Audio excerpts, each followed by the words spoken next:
সালাতে দোয়া কবুল হয়। সালাতে দোয়া কবুলের তিন জায়গা।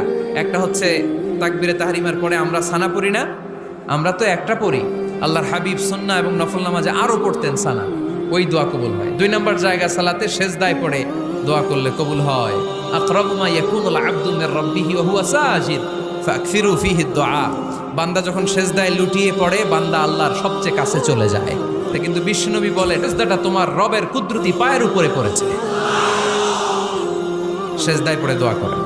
সালাম ফিরানোর আগে বিশ্বনবী দোয়া করতেন, লা ইউসাল্লিমান্না আহাদুকুম হাত্তা ইয়াতাআওয়াযা মিন আরবা'a। আল্লাহর হাবিব বললেন, চার জিনিস থেকে পানাহানা আছে আমার কোন উম্মত যেন সালাম না ফিরায়। তারা যেন পড়ে, আল্লাহুম্মা ইন্নী আউযু বিকা মিন আযাবিল কবর, আউযু বিকা মিন আযাবি জাহান্নাম, আউযু বিকা মিন ফিতনাতিল মাহইয়া ওয়াল মামাত, আউযু বিকা মিন ফিতনাতিল মাসিহিদ দাজ্জাল। আল্লাহ কবরের আযাব থেকে বাঁচাও, আল্লাহ জাহান্নামের আগুন থেকে বাঁচাও, আল্লাহ জীবন